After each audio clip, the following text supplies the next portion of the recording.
I don't have any trumpets. I don't have any horns. I don't have a violin or piano. But welcome to the funeral procession of America. Donald Trump, the MAGA regime have done it.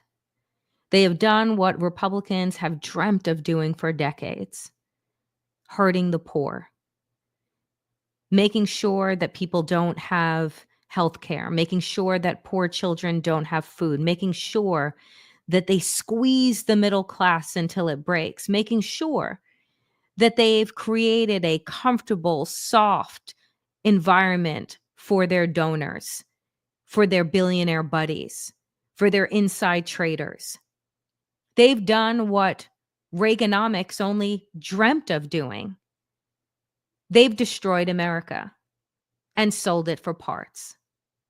There is nothing to celebrate tomorrow in America's birth. Donald Trump and MAGA have ensured America's death. Welcome to the Danielle Moodie Show, dear friends. Grab a cocktail, grab whatever you have, because today is definitely a rough one. Let's get into it.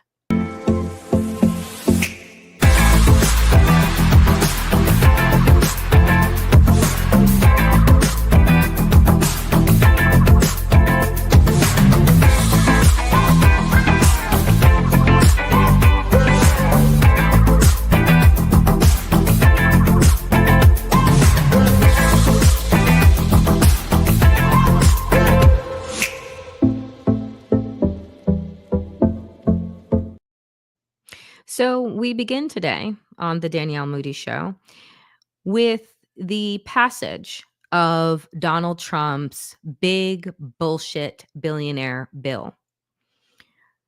The New York Times reports, after razor thin vote, measure goes to president for his signature.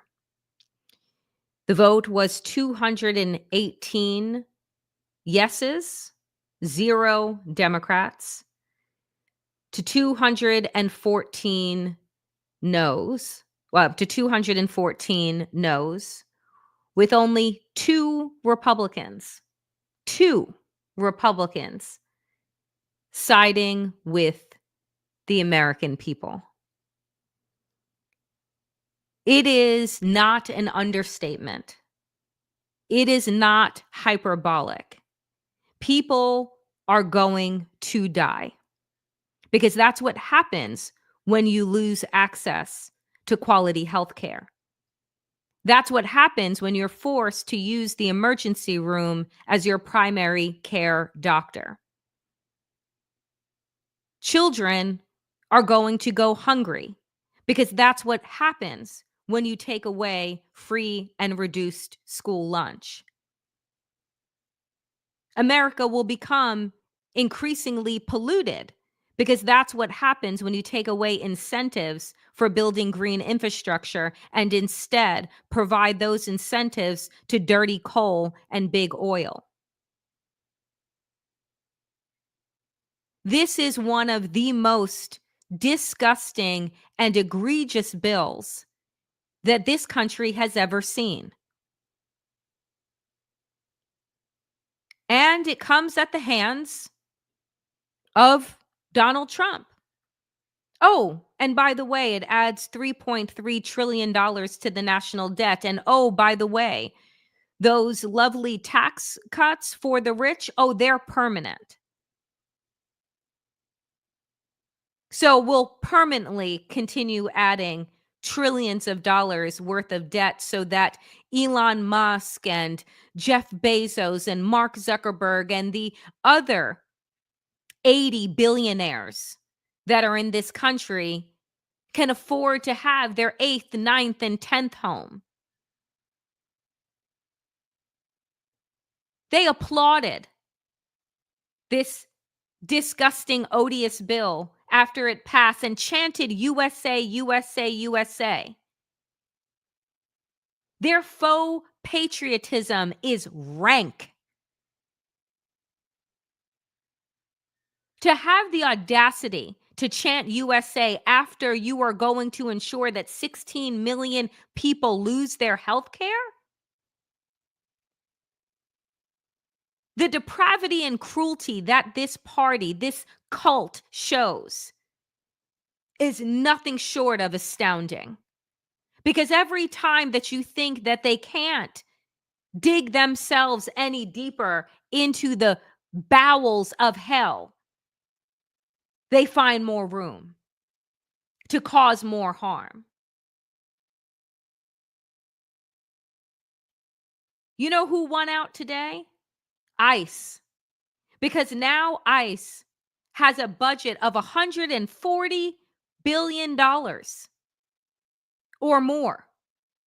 ICE has a bigger budget than most militaries of other nations.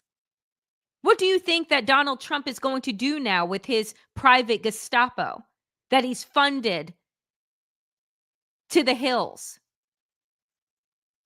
You think that ICE needs hundreds of billions of dollars to put away undocumented people, or to begin to round up the dissenters and put them into the for-profit Auschwitz tents that Ron DeSantis has built down in Florida?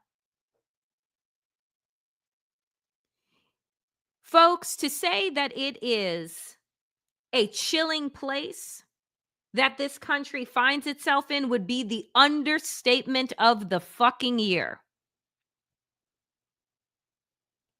And I said earlier in a conversation that I had with Waj right before I came on air today, Waj had said to me, and I said this the other day on the Danielle Moodie show, he said, 60% of Americans voted against this bill. And I said, yeah. He said, I don't think that we're having midterm elections. I said, I've been saying that. Because there's no way that Republicans vote so comfortably against the will of their constituents, knowing that hundreds of thousands of people in their districts and in their states are going to lose Medicaid and think that they're going to keep their jobs. Republicans, you see, are moving in a way that they already know what's going to happen in 2026. I believe that they were told that they can just relax. We got it covered. January 6, 2021 was a warm-up. That was a warm-up for Donald Trump to see who exactly would be on his side and who would show up for him. 2020, seeding the ground of there being a stolen election was to ensure that when he ran again, that he could absolutely steal the election. But no one would be the wiser, because in 2020, reports came out that it was the most free and fair election. So what nefarious thing could happen in those 4 years? I don't know. Why don't you ask Elon Musk, who said that Donald Trump wouldn't have won Pennsylvania without him? Donald Trump himself said, oh, you don't need to vote anymore. Don't worry about it. We got it covered. Elon's done something really interesting with the voting machines, he said. Look it up. These Republicans voted in a way that they know that their jobs are secure, friends. Because when you look at the numbers, when you look at these states, how many people will lose health care in your state? Alabama, 219,000. Arizona, 365,000. Look at these red states. Texas, 1.6 million. West Virginia, 82,000. Kentucky, 184,000. Indiana, 267,000. You don't vote in the way that these Republicans voted today and think that your job is secure. You know that your job is secure. So I have been saying for the longest time, dear friends, we are not voting our way out of this. That's not how you fight fascism. We've got concentration camps in America. And now with billions of dollars, hundreds of billions of dollars. Think to yourself for a moment what Hitler would have done with hundreds of billions of dollars and access to nuclear weapons. What do you think that Hitler would have done? He was able to do what he did in 1933 with a couple million. Donald Trump now has the backing of $100 billion white nationalist army. He has prepped tents surrounded by wild animals that will literally eat people alive.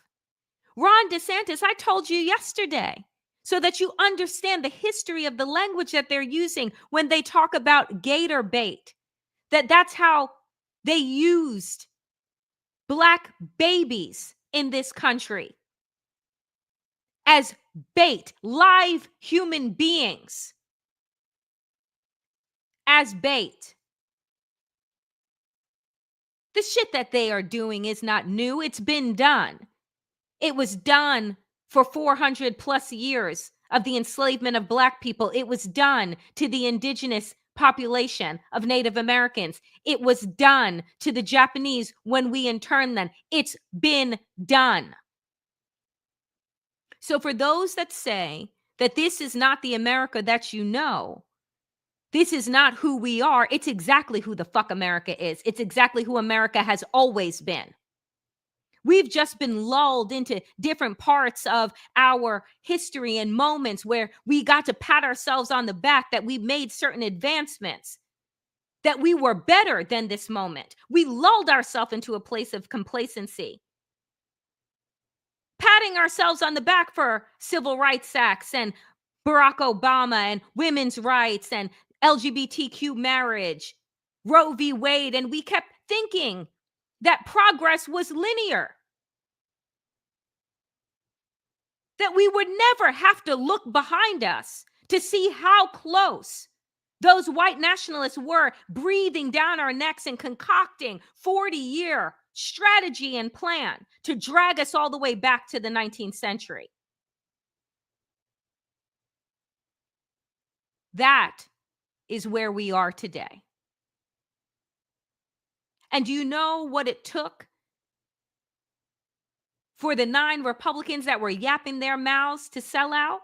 Do you want to know how cheap these little 2-bit whores are for MAGA? Let me tell you. All Trump had to do was go on what the New York Times called a charm offensive to woo holdout Republicans. A conga line of angsty Republican lawmakers filled through the West Wing on Wednesday, hemming and hawing about the big domestic policy bill that Trump wants them to pass by Friday. They walked out, folks, with signed merchandise and photos in the Oval Office, by some accounts, a newfound appreciation for the bill. Because Donald Trump gave their trick asses some swag, some cheap fucking swag. They sold out their constituents for a fucking photo. With a man who has more makeup on his face than a Sephora?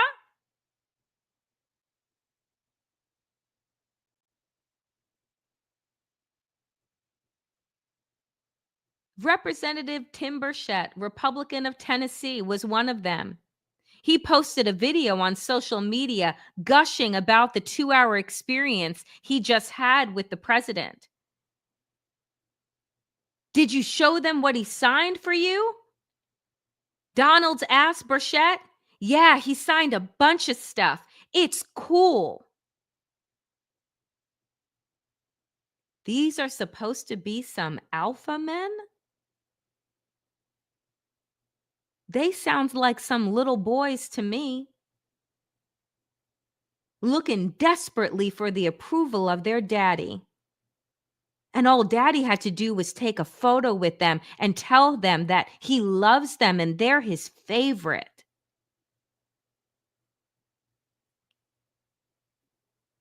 It's appalling. It's sick. I want you to take a listen. You know, Scott Jennings, that piece of shit MAGA analyst who's on CNN. Well, he was made to be a little bit silent when hit with some facts. For Democrats is less hyperbole and more specifics on what people actually care about. Let me give you an example. Scott, you care a lot about the national park system. He's proposing a $1.2 billion cut to national park system. That's the most in the 109-year history of national parks. More specifically, 20 people are being laid off on the Mammoth Cave National Park in Kentucky. 30% of Kentuckians are on Medicaid. 200,000 are going to be losing their Medicaid. 35 hospitals in Kentucky receive disproportionate Medicaid funding, and so they're going to be at risk. And 10% increase in utility bills Kentuckians are going to see. I think when you hear that, I think you're going to care a lot more than just hearing hyperbolic statements from Democrats.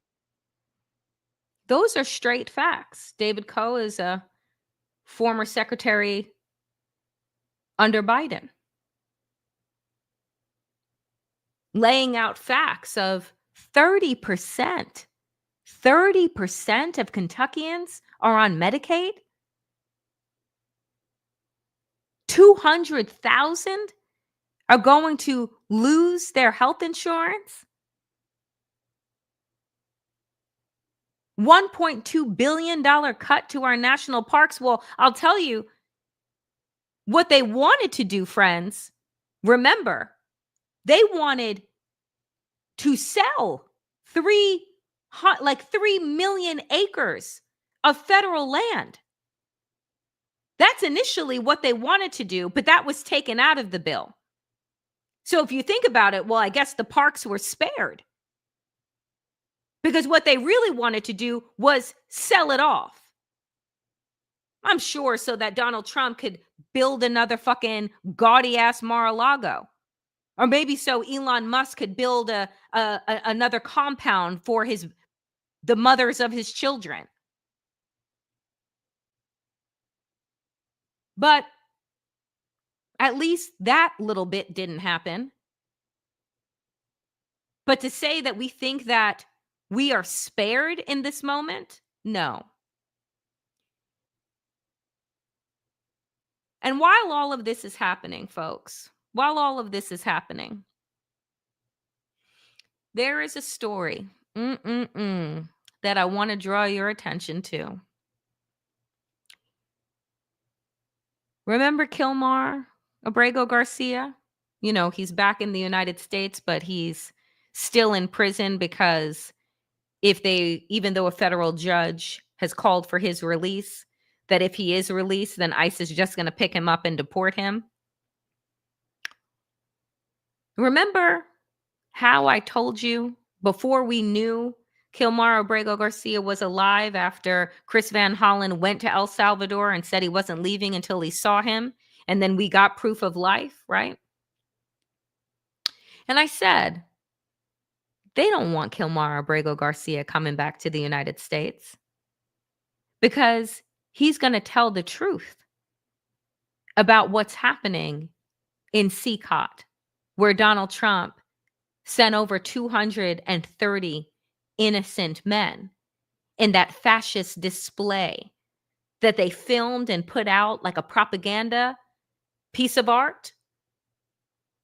They didn't want Kilmar Garcia back in the United States, even though they said publicly that it was a clerical error that got him there in the first place, even though he had protective status in the United States.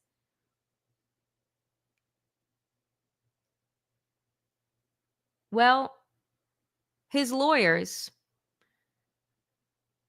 have now openly discussed the physical and psychological torture that happens at CCOT. In one of the first looks at the conditions in the prison, and this is from The Guardian. Kilmar Garcia, the Maryland man who was wrongfully deported to El Salvador and detained in one of that country's most notorious prisons, was physically and psychologically tortured during the 3 months he spent in Salvadorian custody, according to new court documents filed Wednesday. While being held at the so-called Terrorism Confinement Center, or CCOT, in El Salvador, Abrego Garcia and 20 other men were forced to kneel from approximately 9 p.m. to 6 a.m., according to court papers filed by his lawyers in federal court in Maryland. Guards struck anyone who fell from exhaustion while kneeling. And during that time, Abrego Garcia was denied bathroom access and soiled himself, according to the filing. Detainees were held in an overcrowded cell with no windows and bright lights on 24 hours a day. They were confined to metal bunk beds with no mattresses. Abrego Garcia's testimony is one of the first detailed insights the world has into the conditions inside CCOT, a mega prison that human rights groups say is designed to disappear people. His lawyers say he lost 31 pounds during the first 2 weeks of confinement. Later, they write, he and 4 others were transferred to a different part of the prison where they were photographed with mattresses and better food, photos that appeared to be staged to document improved conditions. This is why the Trump regime didn't want Abrego Garcia back. And I want you to remember when Donald Trump met with the El Salvadorian president in his gaudy ass Oval Office, laughing, patting each other on the back, and Donald Trump saying that you need to build 5 more. Homegrowns are next. The El Salvadorian president was paid $5 or $6 million, a bargain for torture.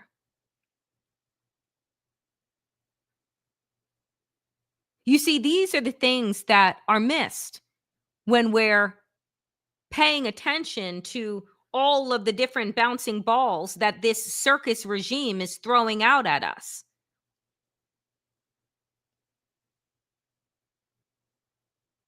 When Donald Trump says that he wants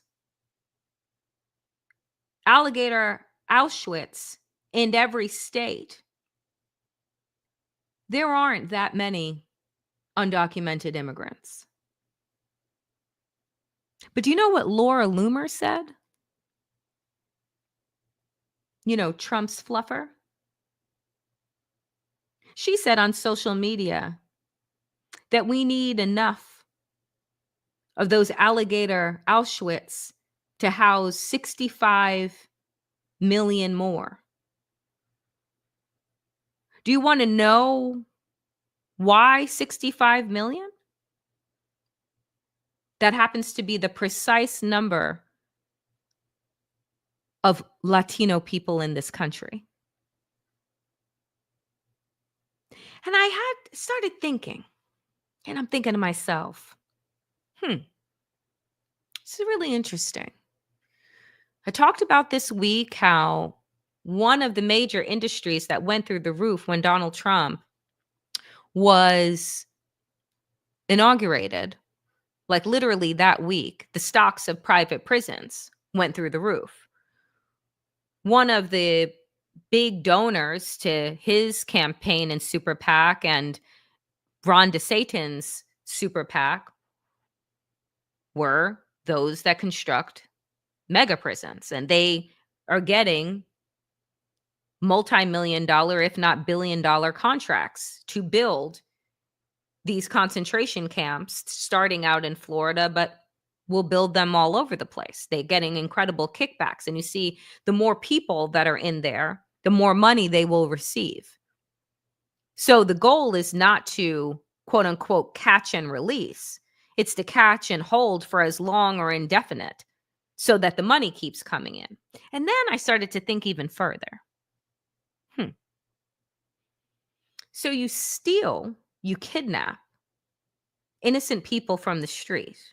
You're taking them from their jobs, right? Taking them from school. You're taking them off of the sidewalk. Remember how Donald Trump kept saying that he was going to bring factories and bring industry back to the United States? And I started thinking about who was going to do that work. You know, the work that had been sent overseas to China and India where they have no, I don't know, workers' rights or workers' protections. They're not having to pay health care or into 401ks or provide bathroom breaks or food or sanitary conditions. So the labor is cheap. And I thought to myself, well, Donald Trump has amped up these trade wars. Where are the goods going to be made? And then it hit me. Like I said yesterday, their plan is re-enslavement. Their plan has always been slavery. You see, they tell you that the brown people and the black people, they're dangerous, they're criminals, they're in gangs. So you scoop them all up, you disappear them, and then maybe you give some of the more skilled ones an opportunity to save themselves from alligator Auschwitz, but not save themselves in terms of actually having citizenship. No. You turn them into indentured servants. You turn them into free labor. You rebrand slavery as prison labor.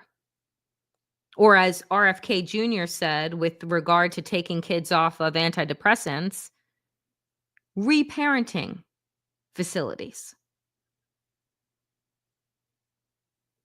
That's the plan. The plan is to kidnap people and then create your own slave prison labor that will be forced out of the minds of people, because you'll continue to say, look at those criminals, look at those rapists, look at this, that, and the other thing. And if they're out of view in the remote areas, well, they'll be out of people's minds. You'll start to appease those that are left with cheap goods, and they'll be made in America, so people will feel good about it. But that made in America will be a stamp in blood, because it will still be done by the hands of immigrants and undocumented folks, but now they'll be prisoners of this country. That's the plan. And then once you run out of those folks and they start to die because of the conditions, much in the same way that those that were enslaved would die, well, you just breed them. And you have this new workforce. Tell me I'm wrong, because I don't think that I am. It's a theory, and I think it's a pretty plausible one. In the meantime, it's not as if you're going to hear anybody else connecting the dots. Why? Well, because mainstream corporate media, well, they've already sold their souls. Paramount has agreed to pay Donald Trump $16 million to settle Trump's CBS lawsuit. Why are they doing that? Oh, because they want to pass forward with their merger, because it's all about the money. Paramount Global has agreed to pay $16 million to end Trump's lawsuit over edits to 60 Minutes interview. a legal tussle that roiled CBS News, spurred high-level departures, and threatened to derail the company's hoped for sale. The money will be allocated to Trump's future presidential library. Okay. As part of the deal, Paramount did not offer an apology or express regret for CBS News' reporting or edits. Quote, no amount will be paid directly or indirectly to Trump. The settlement will include a release of all claims regarding CBS reporting through the date of settlement, including the Texas action and the threatened defamation action. Bullshit, bullshit, bullshit. But CBS isn't the only one, right? There are lots of others who've capitulated. UPenn, as a matter of fact, just erased the fourth place finish of a transgender swimmer and athlete from a NCAA tournament back in 2022, all to appease the MAGA cisgender girl that came in fifth. They're also rolling back their DEI, all in the hopes that, Donald Trump will see their capitulation and release their millions of dollars that he was going to withhold. We already see what the Supreme Court has done, nullifying any actions of national injunctions that have been holding off these horrors that Donald Trump has been rolling out across the country. The Supreme Court said, no, he can go ahead, as well as he can continue to deport people to third-party nations. I wonder if they'll continue to feel good about the decisions that they made, given Kilmar Garcia's recent court filings. The Supreme Court just gave the green light to torture. Which brings me to where we are today, the day before America's birthday, the holiday MAGA loves the most. They get to go to Old Navy and get their flag outfits and go to the dollar store and get their little flags, because to them, patriotism is something that you wear. It's not actually something that you believe in or a country that you fight for. I want to read two pieces for you.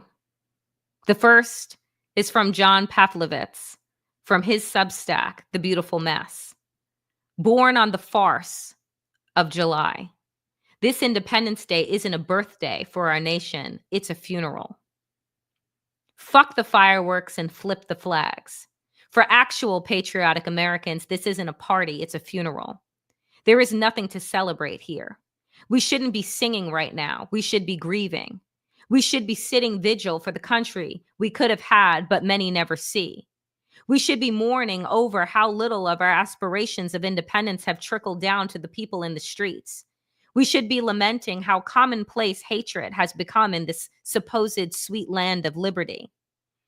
Most of all, we should be embarrassed, no, mortified, that no matter how it happened, democracy has all but died on our watch here. Nearing the quarter-century mark in our nation's life, we have collectively failed those who have come before by allowing the ascension of the very fascism millions of our forebears courageously fought, bled, and died, driving back into the sewers of history. The moral cancer they defeated on the other side of the planet, we have allowed to make home here. Mass abductions by government deputized goons are not regulated to some ancient, jittery black and white newsreels from half a world away. They unfold in live-streamed phone videos from the streets of this alleged land of the free, showing mass traitorous cowards draped in the colors they aren't worthy of wearing. Death camps are not the crumbled carcasses of a foreign failure of humanity that serve as a memorial site, cautionary tales for decent people. They are the newly christened pride and joy of monstrous men and women who have the stratospheric gall to costume themselves in the flag that actual courageous lovers of this nation wore as they expired on our behalf. And I want to close out today with what I read every year on the 4th of July, and what everyone should read every year, but particularly this year on the 4th of July. A Nation's Story, What to the Slave is the 4th of July, is a speech that Frederick Douglass gave on July 5th. And I will say this before I read his piece. He gave it in July 5th, 1852, when he was called upon to share in this glorious holiday. And I will read a part of this speech, and I encourage you all to read it in its entirety. Fellow citizens, I am not wanting in respect for the fathers of this republic. The signers of the Declaration of Independence were brave men. They were great men, too, great enough to give frame to a great age. It does not often happen to a nation to raise at one time such a number of truly great men. The point from which I am compelled to view them is not certainly the most favorable, and yet I cannot contemplate their great deeds with less than admiration.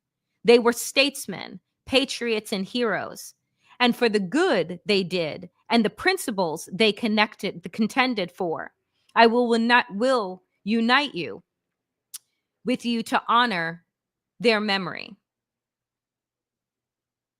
Fellow citizens, pardon me.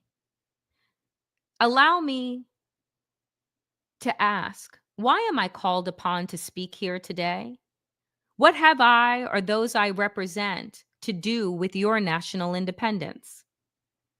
Are the great principles of political freedom and of natural justice embodied in that Declaration of Independence extended to us? And am I, therefore, called upon to bring our humble offering to the national altar and to confess the benefits and express devout gratitude for the blessings resulting from your independence to us? Would to God, both for your sakes and ours, that an affirmative answer could be truthfully returned to these questions. Then would my task be light and my burden easy and delightful. For who is there so cold that a nation's sympathy could not harm him? Who so abhorrent and dead to the claims of gratitude that would not thankfully acknowledge such priceless benefits? Who so stolid and selfish that would not give his voice to swell the hallelujahs of a nation's jubilee when the chains of servitude had been torn from his limbs? I am not that man. In a case like that, the dumb might eloquently speak and the lame man leap as in heart. But such is not the state of the case. I say it with a sad sense of the disparity between us. I am not included within the pale of glorious anniversary. Your high independence only reveals the immeasurable distance between us. The blessings in which you this day rejoice are not enjoyed in common. The rich inheritance of justice, liberty, prosperity, and independence bequeathed by your fathers is shared by you, not by me. The sunlight that brought light and healing to you has brought stripes and death to me. This 4th July is yours, not mine. You may rejoice. I must mourn. Frederick Douglass, July 5th, 1852. too. And you tell me, dear friends,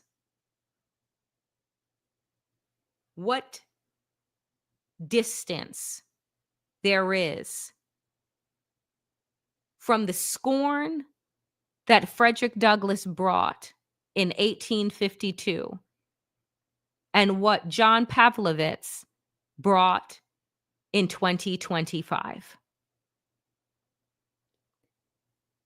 The America that we have known, for many of us, half our lives, for some of you, more than half your lives, is dead.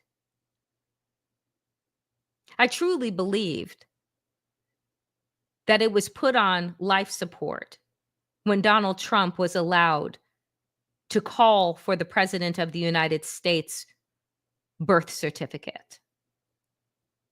I believe that it was put on life support when Mitch McConnell said that he was going to make Barack Obama a one-term president. The warning shots have been fired for years before we got to the funeral procession that we are in today. But because we wanted to believe that America is better than it is, and the only way that you believe that is you were never taught its real history. The only way that you believe that this is not the country you know is if you have been wearing rose-colored glasses and haven't challenged the indoctrination in which you've been born into. I truly believe, my friends, that America is dead. This version of America is dead. The empire has fallen. There will be more pain. There will be more violence. But I truly believe that is not the end of America's story. In each and every moment that we have been met with darkness and despair, there have been brilliant, bright stars that have shown themselves like lanterns to light the way to a world and a future that they may not see. But they fought for anyway. Today, you can mourn. Today, we bury one version of America. But tomorrow, wipe your tears, dry your eyes, roll up your sleeves, and get to fucking work. Because we have a nation to build. That is it for me today, dear friends, on the Danielle Moodie Show. As I said, Democracy-ish will be back on Monday, although I am going to post a video that Waj and I did today tomorrow so that you guys have content.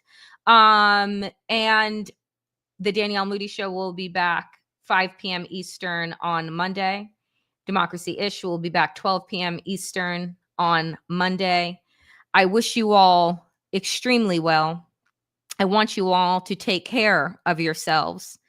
Because we're all experiencing a lot. We are going through a lot at this moment. And I want to give shout outs and deep appreciation to those who contributed today. As I say, every week, this is independent media. I am building this from the ground up. I am working so hard to get to 30,000. You all have gotten me over the hump of 25,000. If you have not hit the bell, on YouTube and hit subscribe, it is free, but you also have the ability to give these amazing super stickers and super thanks. So I want to thank Mimi for $19.99, Electron Creations for $1.49. Every dollar helps. A Hamilton for $20, Rebecca for $20, Rob for $4, Ernst for $20, Kathleen, thank you for the $20. Essie, Nicole, thank you for $20. Kay Pandya, thank you. Berto, appreciate you. Mosh $4.99. Appreciate you. Charlie, Bug, $2. Appreciate you. Phoebe, always coming in hot and heavy with 50. Thank you so much. Lisa, 10. Tammy, 5. Every single dollar. Snow, Trash Panda, thank you. Just saying, always drop in a few bucks. Appreciate you. K-Dub, also appreciate you. $5. And my Canadians, MJ Ayton, thank you so much. Every single dollar helps y'all, and I appreciate you, and I appreciate all of you tuning in. Aaron, appreciate you coming in with $4.99.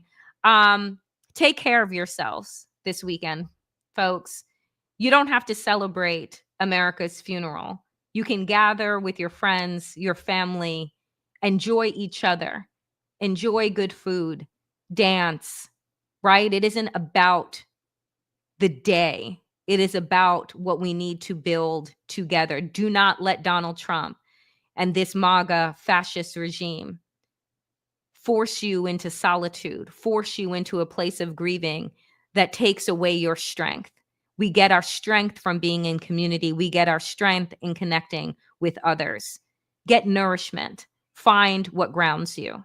I will see you back here on Monday. Be well. And as always, power to the people and to all the people power. Get woke, stay sane, and in these extraordinarily dangerous times, dear friends, do stay safe. Mari, thank you for the $5. Be well.